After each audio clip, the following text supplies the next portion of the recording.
Cocoa Beach is your ultimate Florida beach vacation.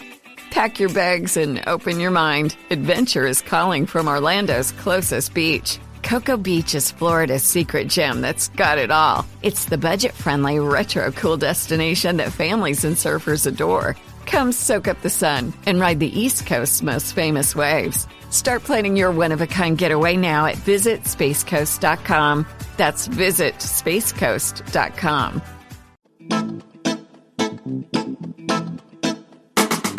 Hello and welcome to History for Weirdos. We are your hosts, Andrew and Stephanie. And each week, we're going to take you on a journey into the strange, obscure, and relentlessly entertaining corners of human history. Now listen up, friends, because it's about to get weird.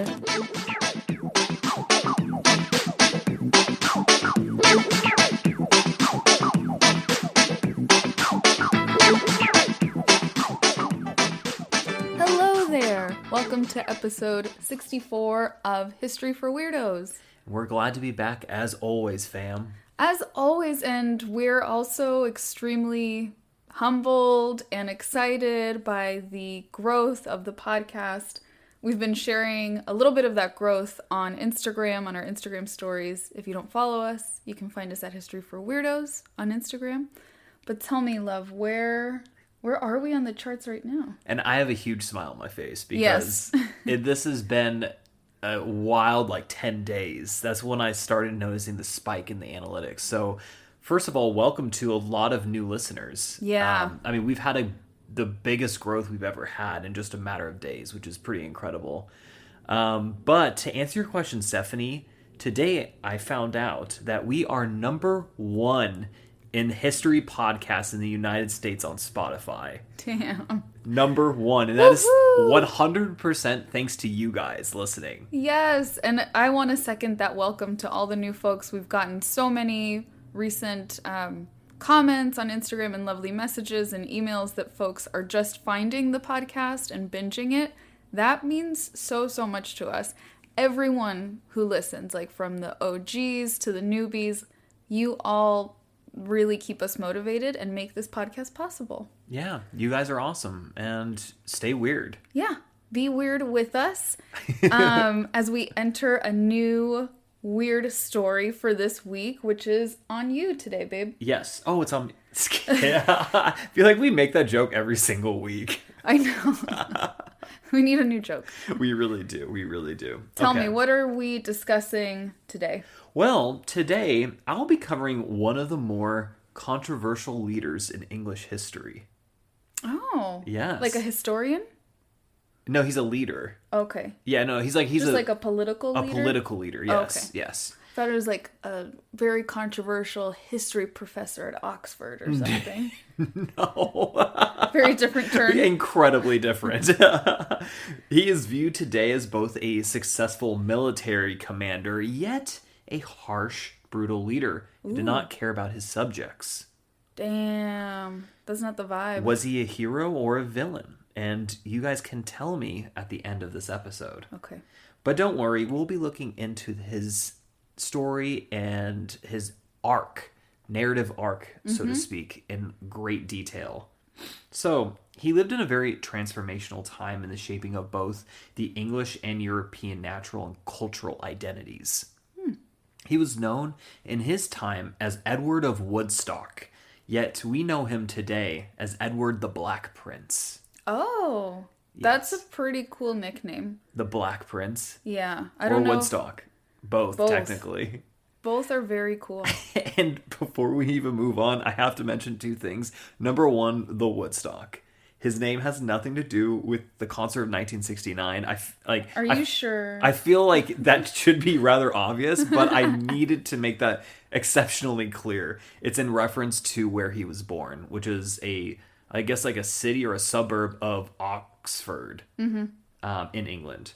And number 2, his sobriquet, the Black, comes from the black armor that he would wear into battle. And actually, interestingly enough, this wouldn't be used in wide circulation until about 150 to 200 years after his death. Okay, yeah. So that is interesting. So it was very specific to him at the time to wear black armor. Yes. Okay. Yeah, that was his, but no one called him the Black. He was known as his father was also named Edward. Yeah. And so, he was known as just Edward of Woodstock. I was like, where is he from again? I literally just said it. Also, hold on, I have to interrupt you really quick. Of course. Andrew is being such a trooper, everyone. He has been sick this week, and I still selfishly did not offer to do this week's episode. So he's recovering from being sick, and I just wanted to say, like, one, thank you for being such a trooper and showing up for the weirdos, and two, we will all be very patient with you. Yeah. As you sniffle through the episode. I know, I'm sniffling. I was like in bed all day on Friday. Yeah. So it's pretty amazing that I have my voice back, one, and number two, that I had the energy to like put this together. Because it speaks like so much to my laziness that I wasn't like, you know what, babe, don't worry about it. I got it this week. Like, it didn't even cross my mind until just now. As I'm like giving my episode. I would say it's the thought that counts, but I don't think it applies here. Oh well. Oh well, anyways, moving on. Go back to doing your job. Okay, so before we jump into the life of Edward the Black, let's set the stage for what's actually happening in terms of international affairs at this point in time. Mm-hmm. So the thrones of both England and France had been tied together since 1066, when the Norman lord William the Conqueror conquered England. Dope. You guys probably have heard of William the Conqueror. If not, then just Google it. I'm not going to go down that rabbit hole. So, if you didn't know, though, Normandy is a part of France along its northwestern coast on the English Channel that was settled by Vikings as far back as the 800s. The Normans, right? The Normans, yeah. Mm-hmm. So the Vikings and the native Franks intermarried and produced a hybrid culture called the Normans. Mm-hmm. So, go on. I was just going to brag that I've been to Normandy. I know, I hate you. I really wish I had been. I know it's really interesting, too, that, like, obviously Normandy would play a very, very big part in World War II as well, and as in American history. Mm-hmm. So, further integration would occur between the Normans, French, and the English, blending their cultures together. Mm-hmm. And at this point in time, like around the 11th century, 12th century, 13th century, there really isn't a strong national identity in either France or England. And generally people were just subservient to their local lord, i.e. feudalism. Okay. I could go into this a lot deeper, but I won't, because that truly is a never-ending rabbit hole. So all we have to know, though, is eventually in the 1100s and 1200s, the Angevin Empire would control large swaths of western France, as well as of all of England and portions of eastern Ireland, and then have like nominal control over Scotland and the rest of Ireland as well. This was the House of Plantagenet, so it was an English house through the Norman conquest. It gets really complicated. But I'm already lost. Yeah, but just know that like essentially like England and France are kind of all blending together. Like, got it. And there's like essentially zero national identity. Okay. Those are the important like points to this. We know that over time the English crown would lose land bit by bit, and by 1337 only the southwestern portion of France called Gascony was still under English control. So again, all of this to say that tensions were really high, and they had been high for centuries. Okay.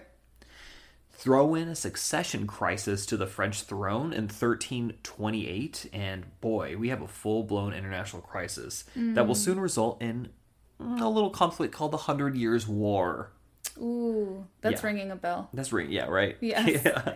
And that is the majority of our story here takes place in the backdrop of the 100 Years' War.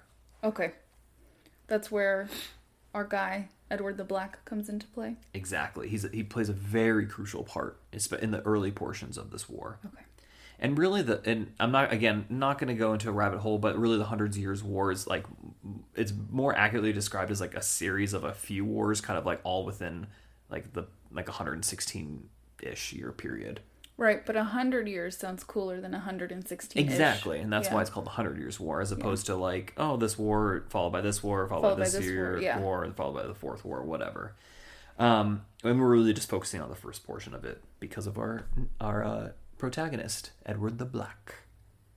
So, long story short, the English monarch Edward III should have been given the throne, the French throne, at this point under French law. Okay. Due to his, I think his mother or his grandmother, I didn't write down in my notes, but his mother had like French ancestry or something along those lines. Mm-hmm. So, but French nobles wanted it to go to a native Frenchman. So, side note, this would set the stage for English monarchs claiming France as part of their holdings from here until 1801. Yeah. I was just thinking that's like a very common theme. Yeah. For like forever. Like even Henry VIII. Yes. Would claim it. And then there was only 2 brief periods of time that they didn't, but it's not that important. Also, interesting side note, every single English monarch since 1066 up until this point primarily spoke French rather than English. Whoa. Yeah. In fact, this wouldn't change until Henry IV ascended the throne in 1399. So a period of 333 years. Oh my gosh. Yeah. Primarily spoke French. That's so interesting. Yeah, French was their native tongue as opposed to English. Wow. And again, it just goes to show how blended these cultures were. Yeah. So I feel like I've set the stage well enough to introduce our main character into the narrative. Edward of Woodstock was born in 1330 in Woodstock, Oxfordshire, England, to King Edward III and Philippa of Hainault. So Philippa, always a good name. Philippa, right? Mm-hmm. It's just like Philip. Yeah. So many names like that. Juan, Robert. And in case you guys didn't know, and you couldn't tell by Hainault, she was a German. I could not tell, actually, so thank you. Wait, really? Yeah, that sounded random to me. It's super random. Yes. She's not important for the rest of the story. Poor Philippa. Besides giving birth to our protagonist. Okay. So, at the age of 2, in March of 1333, when our protagonist was just a wee little lad, he was made the Earl of Chester by his father. At the age of 6, in February of 1337, he was made the Duke of Cornwall. Wow, he's really rising the ranks. He's really rising the ranks, totally on his own merit. Yeah. He must be a hardworking toddler. I know, right? Interestingly, this is the first time a duchy is created, so that would make Edward the first duke in English history. What? Yeah. Which I feel like is really weird because I tried to fact check this and every time it was always mentioned, oh, this is the first time a duchy was created. I'm like, so does that make him the first duke at the age of 6? Like, that's what I infer. Yeah, what does that mean to create a duchy? And yeah, does that imply that no one held the title of duke prior? Yeah, and in England. And what prompted the creation of this duchy in England? That's a good question. I think it was just made to have him be the heir apparent. Okay. At the time. And interestingly, though, it's a great question that this tradition would dictate that the Duke of Cornwall would be held from here on out by the eldest son of the English and then even later the British monarch, and it's still in place to this day. Wow, that's so interesting. Yeah, so the current Duke of Cornwall is the eldest son of the current king. I don't know their names. It's William. William. Right? Mm-hmm. Not William the Conqueror. No. Yeah. I know, it's funny. I know I know a ton about Alexander the Great and his father Philip and then the current monarchs of England. I'm like, those people. It's not Elizabeth. Elizabeth's son. Elizabeth's sons and then her grandsons. Yeah. So, also speaking of tradition, he was given the title Prince of Wales at the age of 12 in May of 1343. Oh, snap. So he has a lot of stuff going on, and he's only 12 years old at this point. Oh my gosh, what a busy schedule. Yeah.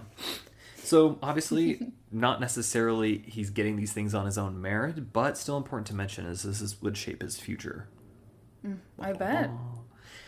His father, obviously, was essentially grooming him to rule as he was the heir apparent. So by this point, the 100 Years' War is raging in France, and Edward sails with his father across the channel. Mm-hmm. And so his first big test comes when he's only 16 years old. Oh my gosh. In 1346 at the Battle of Crécy. This would be the biggest, or one of the biggest, and one of the most important battles of the entire 100 Years' War. And in fact, this is probably like the first major land battle.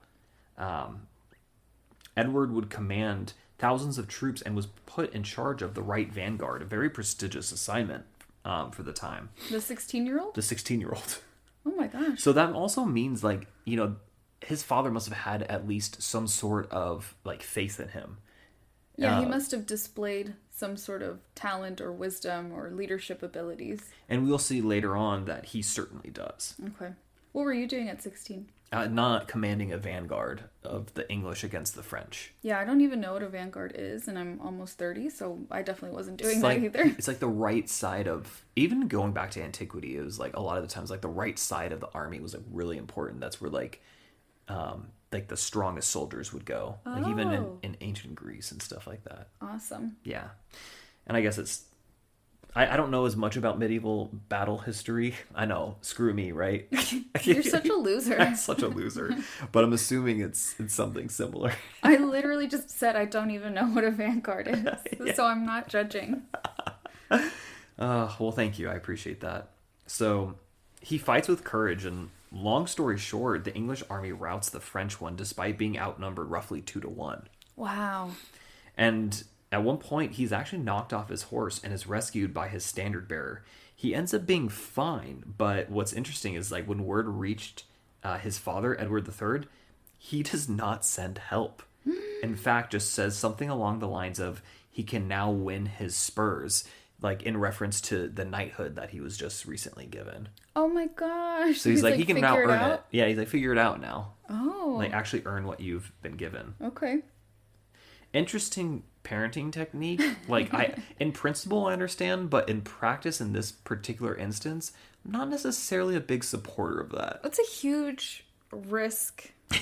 Yeah, especially because he's the heir apparent. Yes. He's the Prince of Wales. Again, it might be indicative that his father had a lot of faith in him, Right. but still, I wouldn't do that. Yeah. And so when his father met our Edward after the battle was over, they embraced, and Father Edward declared that he had fought bravely and proved himself worthy.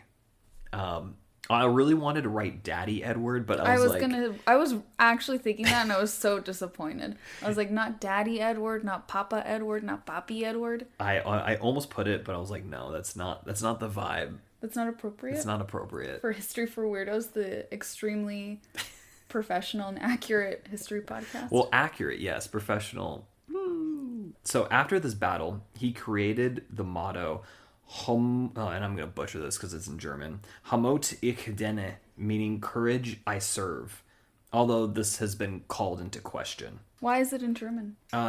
Again, it's kind of like this blending of cultures. German was like a really big portion of like English monarchy because like of going back to like the Anglo-Saxon days, I think. Oh, and I guess you said his mom was German. And his mom was German, yeah. So again, like kind of like the mixture of different cultures. So regardless, this has been called into question whether he was actually given this or not. There's a little bit of like a dispute in the historical narrative. Mm-hmm. But regardless of all of that, the motto Ich dien, German for just I serve, is still used by like the Prince of Wales to this day. What? So whether it happened or not, it's still important. Yeah. No, that's really important. So our Edward will only play a minor part in this next part of the saga, I guess, but it's important to mention just because of the lasting impact. So essentially, after a nearly year-long siege, the English army would take the port city of Calais in the following year of 1347. This was strategically important as this was the closest point between France and England, and the English would actually hold on to this portion for the next 200 plus years. Yeah, it's a big deal. Yeah, it's a big deal. Edward would return to England after this, and there would be a lull in the hostilities. Weirdly enough, he did fight a naval battle against Castilian mercenary / pirate ships, in which he and his men actually boarded and took a Spanish vessel as their own right when the ship they were on was like just began to sink. Oh my gosh. Yeah, and it was actually better because Castilian ships were far bigger, and they were like they kind of had the best navy, I think, at this time. At that time, yeah. And so it was kind of an honor. Like they almost upgraded that ship. That's so They cool. left with like a mid-tier ship. They came back with like, a top-tier ship. This is a fun side quest. Yeah, fun side quest. Oh yeah, and he's only 20 years old at that point. So he's done a lot already. Yeah, that's pretty badass. Yeah. So for the next 5 years or so, both kingdoms were pretty broke and hostilities were at a minimum. And that's really kind of how this 100 Years' War went. It was like intense fighting and then lull. Intense fighting, lull. Right, because wars are expensive. Wars are very expensive, and both kingdoms were broke. So, but that essentially changed in 1355 when Father Edward, Papi Edward, tasked our Edward to lead an army into southwestern France. Oh snap! Yeah, he essentially went on a spree of pillaging throughout the region of Aquitaine, fighting anyone who opposed him. This didn't really have a grand or strategic purpose. The English army and Gasconite allies went through the countryside and took crops, livestock, precious stones, metals, and even rugs for themselves when they were either going through the countryside or pillaging the village.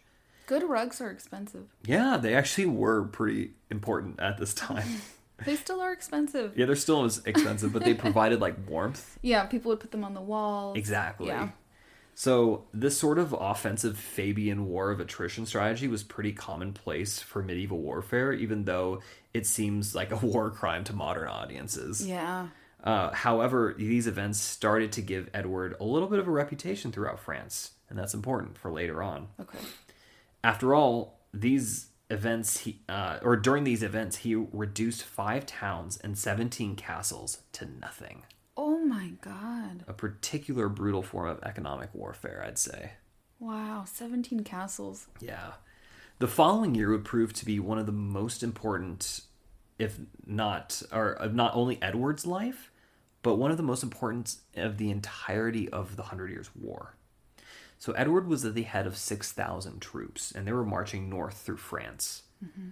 Edward continued to pillage and fight on an offensive war of attrition, taking more towns, fortifications, castles, what have you. Mm-hmm. However, this time, King John II of France gathered a large army to oppose him. Edward's force of 6,000 were up against John's force of roughly 15,000. Oh. So he's like outnumbered 2.5 times to 1. Yes. But what happens next is kind of insane. On September 19th, 1356, the French would assault the English position in 4 waves in what would be known as the Battle of Poitiers. Very long story short, Edward's forces would actually prevail. Oh my gosh. So during the finals, and again, like I mentioned, it happened in 4 different waves of assaults. Okay. Because, the French just had so many more people. Yeah. Or so many more soldiers, I should say. So, during the final French assault, Edward used a modified pincer move to crush the enemy force and send them packing. Mm-hmm. So, and again, the pincer move has been around since antiquity.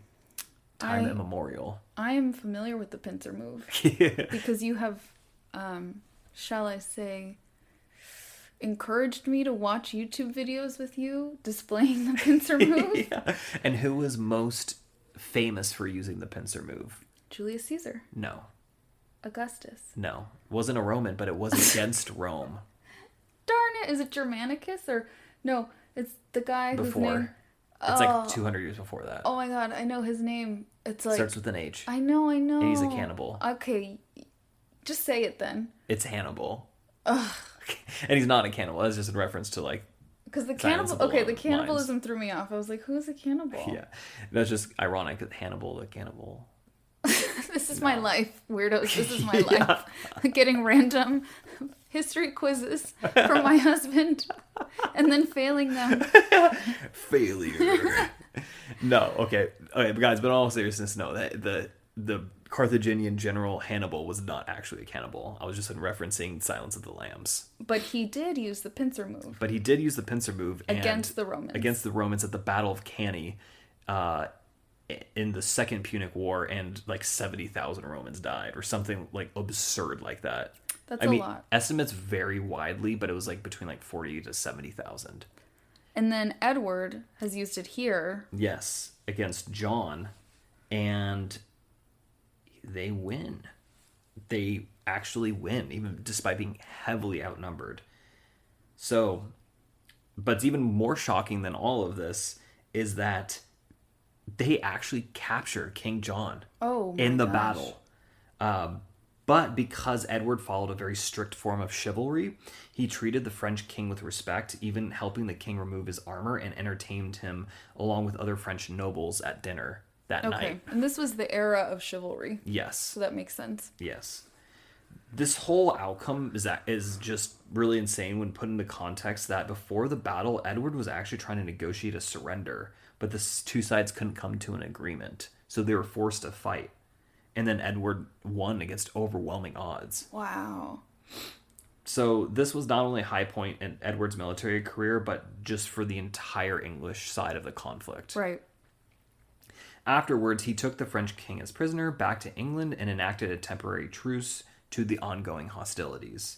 Again, that's kind of becomes a theme here. Mm-hmm. When he got back to England, he partook in lots of festivals and games in honor of the victories that they had in France. It is said that he got into so much debt funding games and giving gifts that he offered all of his income-producing lands for 4 years to the creditors should he die on the battlefield. Oh my God. Yeah, that's how much debt he was in. Wow. He partied hard. Great military commander, doesn't know how to manage finances whatsoever. Yeah. And again, that's also a theme moving forward. So in 1359, he sailed back to France to oversee yet again another treaty, which was signed the following year in 1360. The Treaty of Bretigny. I don't know if I'm saying that right. Where? Right there.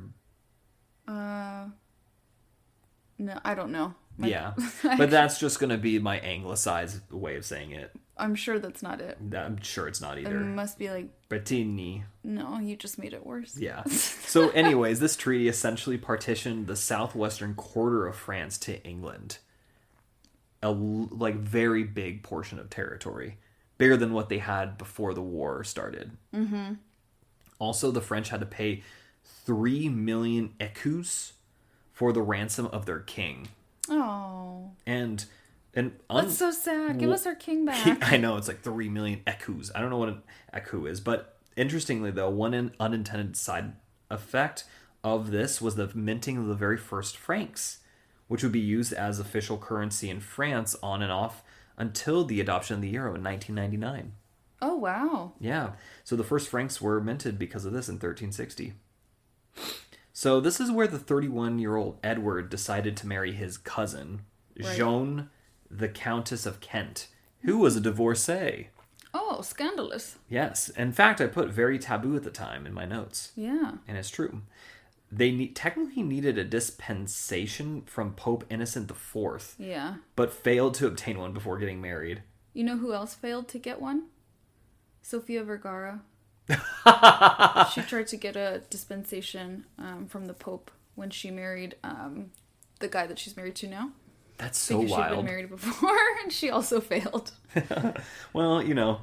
The popes don't give those out freely. Yeah, so Sofia Vergara and Edward the Black, they have more in common than you would think. They have more in common than you would think. So what's really interesting about this whole marriage is, like, I could find barely anything on it. Like, but their courtship, like, what they were like being married, very little about it. Because if she was a divorcee and they needed that dispensation, I wonder why he chose her. Yeah, I don't know. I couldn't tell you. But they ended up having 2 kids together. Okay. So now Edward, at this point, was as popular as ever. This is like the high point in his popularity. His father gave him a massive reward. He would be the Prince of Aquitaine and Gascony, meaning that all those lands that I mentioned in southwestern France now belonged to him. Damn. So basically all the English lands in France outside of Calais belonged to him. Okay. So technically it belonged to the king, but like he paid it was weird, like an ounce of gold a year to the king for him being the prince. It's kind of like the equivalent of like a $1 a year salary. Yeah. It seemed like. So he departed to the region in February of 1363 to establish his court at the city of Bordeaux. However, he really never really got the hang of ruling. Oh. Yeah. That's an important skill to have. It's kind of important, and he never really nailed it. Tell us more.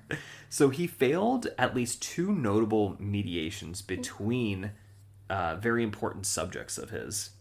He gave out official offices as favors, and corruption seemed to kind of be par of the course during his oversight. Oh. And he had open hostilities with numerous French nobles. Oof. And most notably, he levied high taxes amongst the populace.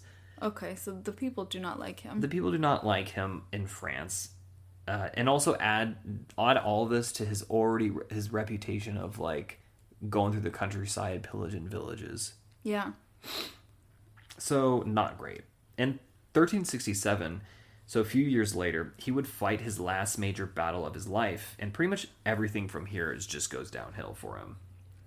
So on April 3rd of that year, the whole backstory of this is very strange, and I just didn't write it because it just seems like it's a huge tangent. But generally, he came to the support of one of his friends, Peter of Castile, also known as Peter the Cruel. That's a good friend to have. Yeah, right? And he fought on his behalf at the Battle of Nájera in the First Castilian Civil War. Oof. So, yeah, not great time for Castile. Yeah.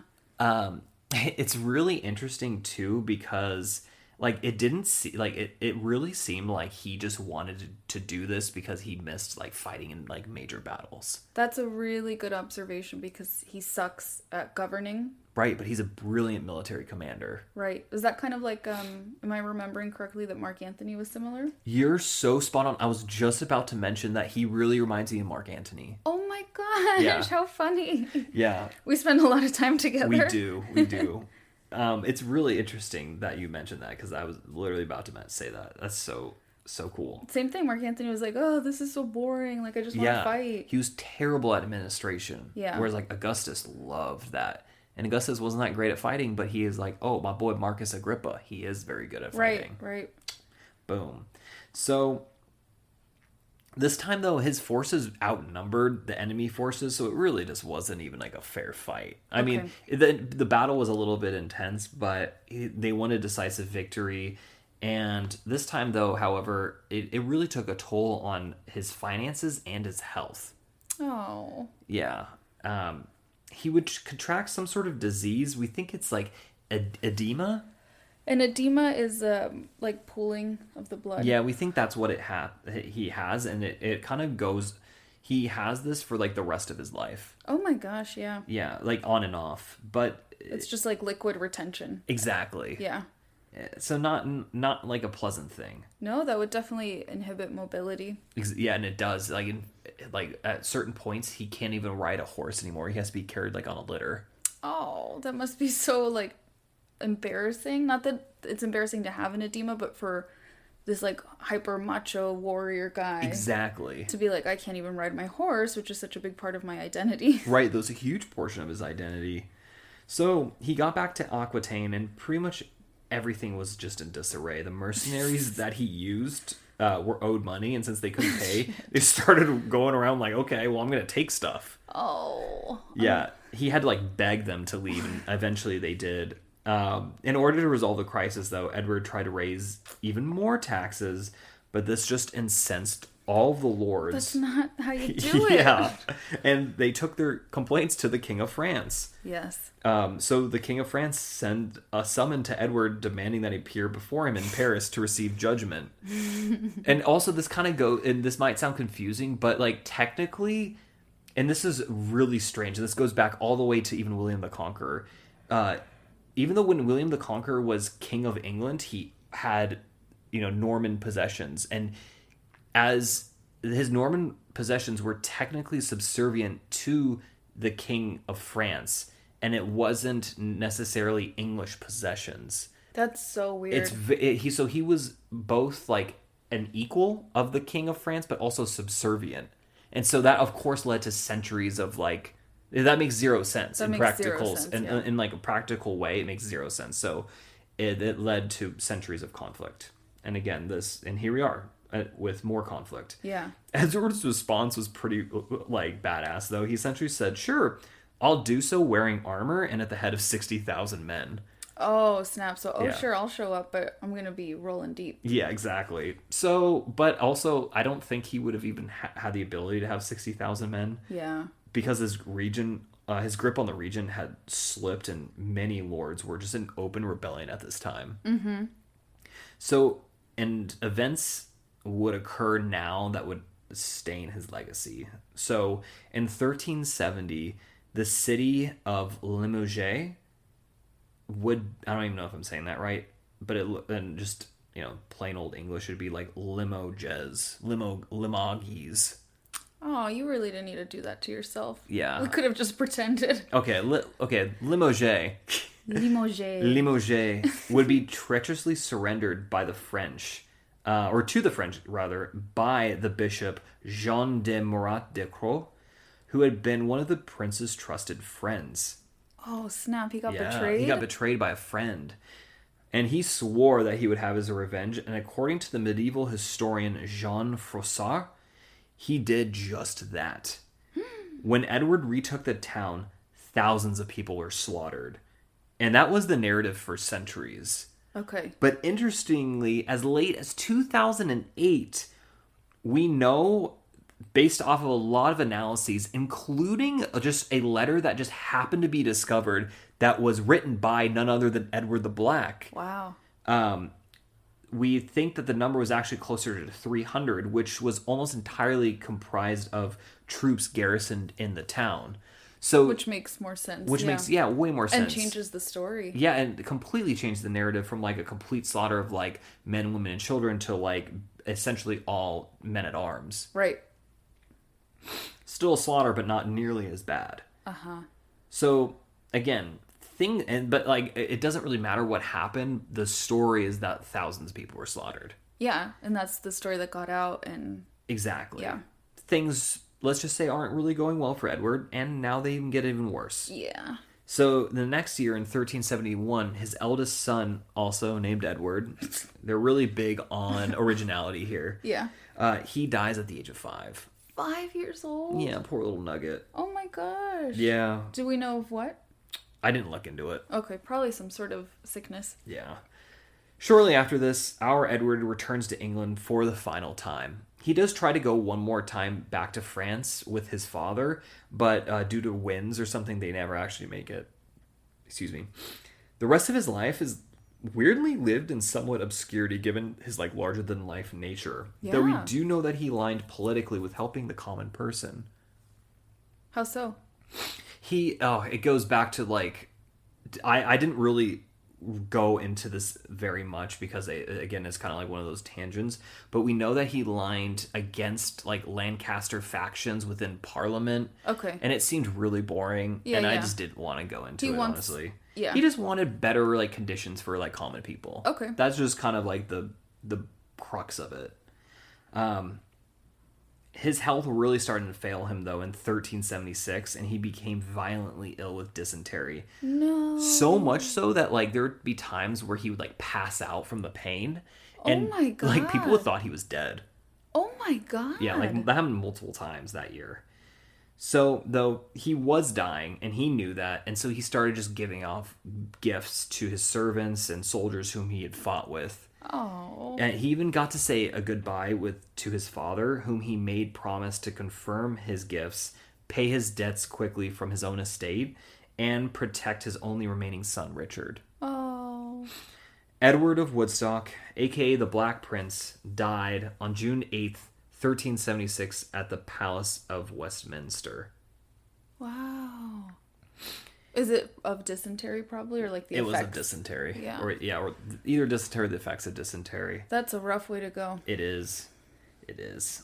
And if you guys don't know what that is, you should Google it. It's not fun. No. I don't even want to say it. It's too... Ugh. So, he was buried at Canterbury Cathedral on September 29th, where his tomb effigy still exists to this day, along with his shield, helmet, and gauntlets. Wow. They're actually displayed, and you can see them if you ever go. He even has a poem inscribed around his effigy, and I, of course, will read it. Please do. Such as thou art, sometime was I. Such as I am, such shalt thou be. I thought little on the hour of death, so long as I enjoyed breath. On earth I had great riches, land, houses, great treasure, horses, money, and gold. But now a wretched captive am I. Deep in the ground, lo, here I lie. My beauty great is all quite gone. My flesh is wasted to the bone. Wow. So very uplifting. It's the November 6th right now, so fairly recently it was Dia de los Muertos, and that's a very similar theme to why we celebrate Day of the Dead. This reminder, obviously, like, we believe that our ancestors can come back, but there's also this theme of remembering that death comes for everyone. It is the ultimate equalizer. So that poem really reminded me of that. Yeah, it really did. It was weirdly humbling. It's very humbling for a man that didn't live a very humble life. It's so interesting. Exactly. So that, dear listeners, is the tale of Edward the Black Prince. And so the question here, was he a hero or was he a villain?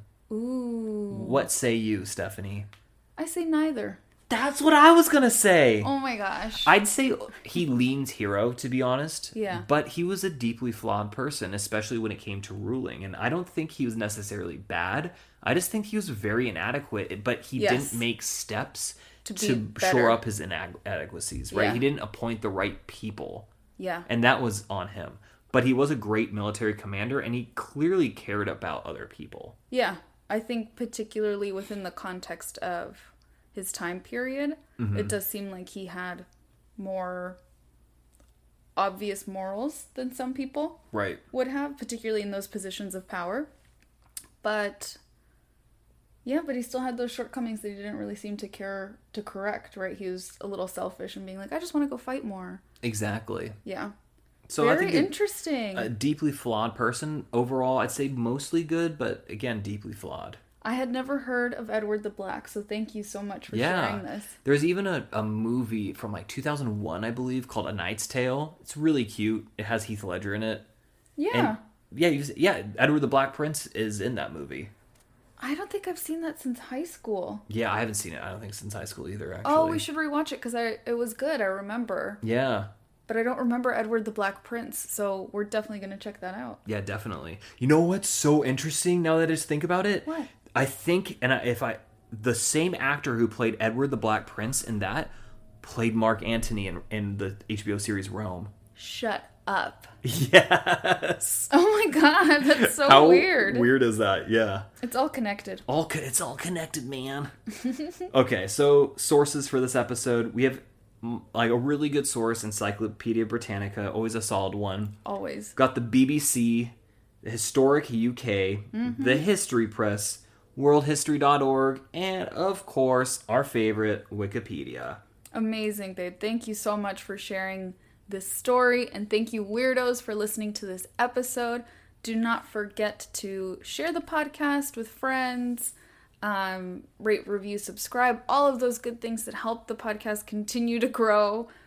I mean, it's already grown incredibly, so thank you for that. And until next time, weirdos. Until next time, adios.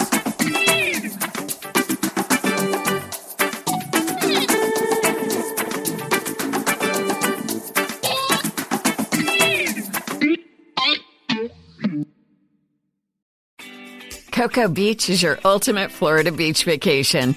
Pack your bags and open your mind. Adventure is calling from Orlando's closest beach. Cocoa Beach is Florida's secret gem that's got it all. It's the budget-friendly, retro-cool destination that families and surfers adore.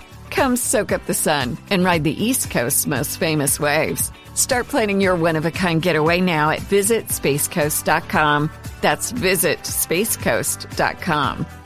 We all know a guy who only occasionally shaves for big occasions, and it's because that occasional shave really hurts. It's the time of year for big occasions, and yet there he is, suffering with that cheap drugstore razor. Let's help him out. Henson Shaving's line of razors, built with aerospace precision, deliver a smooth shave your dad, brother, and even son can enjoy, eventually. With replacement blades just 10 cents each, you'll buy it once, and they'll use it for life. How's that for the perfect gift? Celebrate with 100 free blades on your first purchase, and no subscription headaches. HensonShaving.com/holiday.